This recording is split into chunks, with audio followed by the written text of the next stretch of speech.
Hey, I'm Milena, welcome or welcome back to my channel and welcome to a video where I'm going to review my January reading. I decided to change the way I'm going to wrap up my reading month, and this is partly inspired by Charlotte at Goni Reads, who does an overview of how her reading went. I have been finding it really just tiring and stressful to talk about all of the books I read in a month, because I read quite a bit, or at least I read in a quantity that feels a lot for me to talk about in one video. I'm going to give you some statistics, give you a little bit of insight how my reading went, and I will talk to you more in depth about any 5 stars that I've had. So the favorite books of the month for me. Overall, I would say this month has been a month of fantasy, and I'm just loving reading fantasy, which is not very me at all. It's been really wonderful. So the fantasies that I have read are In the Lives of the Puppets by Tarjei Klune, The Adventures of Amina al-Sirafi by Shannon Chakraborty, Fourth Wing and Iron Flame by Rebecca Yarros, Divine Rivals by Rebecca Ross, and a book that is part fantasy, part historical fiction, part contemporary fiction. It's a little bit of everything, but it has magical realism, and that is Weyward by Emilia.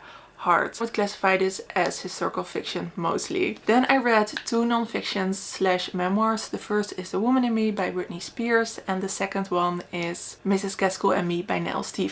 I read 1 thriller, which is None of This Is True by Jewell. I also read 2 classics. I read The Ice Palace by Tarjei Vesaas, and I read The Old Women by George Gissing. In January I had 2 5 stars. The first one was The Old Women by George Gissing. This is a Victorian novel about the old women, so not like weird, but old in the sense that they are not a pair. So this is about women who decide not to get married, or if they do, really regret it. So this is basically a beautiful novel about spinsters, but in the best way possible. This is a lot about how marriage is not advantageous for women in any way. It is about the options that they have financially, and we follow a few women who teach other women to be secretaries, because it also discusses that the workforce options that are out there for women are so insufficient and don't fit every personality. So we have of course the nurses and the teachers, but that requires a certain personality, a certain character, certain interests that a lot of women don't have. It's also discussed how women should just have the same options as men, and I found this quite funny to read from the perspective of a male writer, not in a way that I think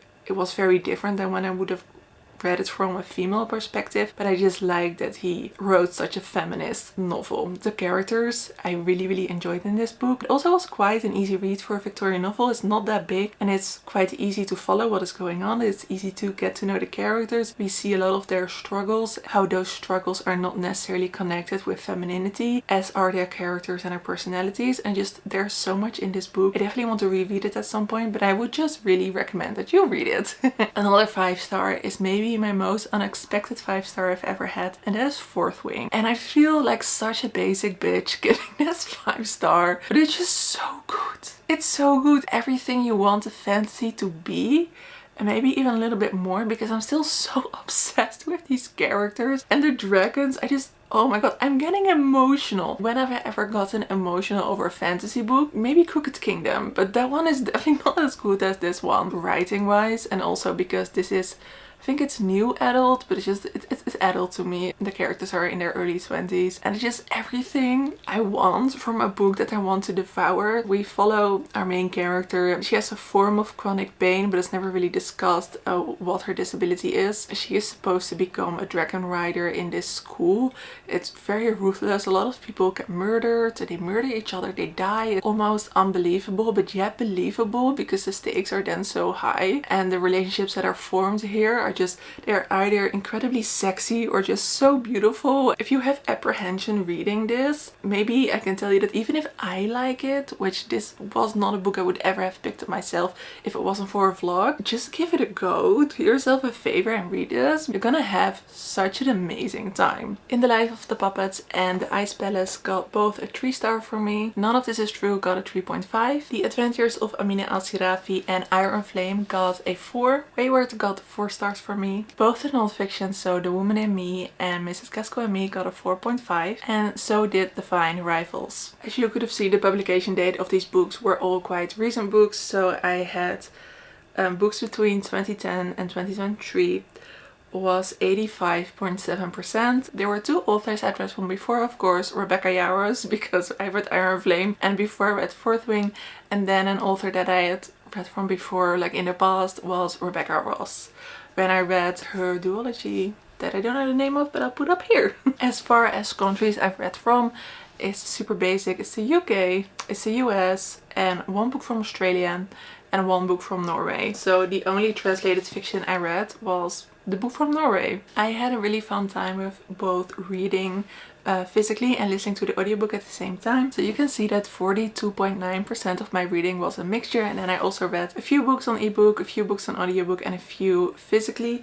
As you can see, as far as the books that I actually own that I read, just these 4. The shortest book I read was 139 pages, which was The Ice Palace, and the longest book I read was Iron Flame, which did not feel long at all because it just took me a few days. Currently I am going all over the place always with audiobook services, but currently I'm reading to Storytel, which is a Dutch service but has really improved in my opinion on the amount of books that they have.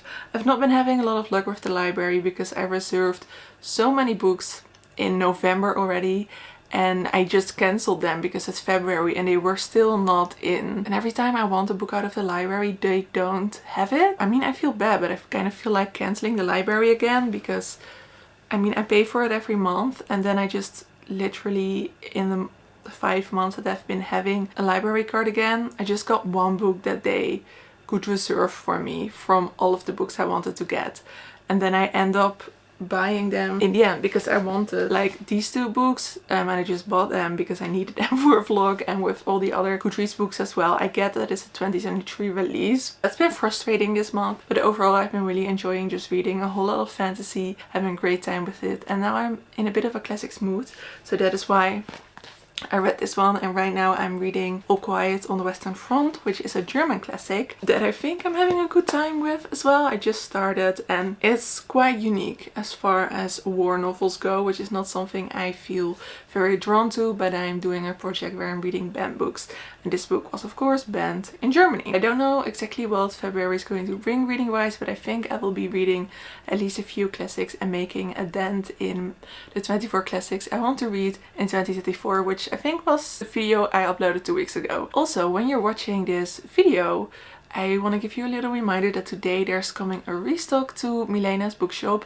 I have a lot of secondhand classics that I think you're really going to like, and the thing I'm most excited about is all the beautiful stationery that I've added to the shop. I don't have a lot of those in stock, so if you would like them, I wouldn't wait too long, otherwise you may have to wait quite a long time again before I can restock those. So the link to my bookshop is in the description down below.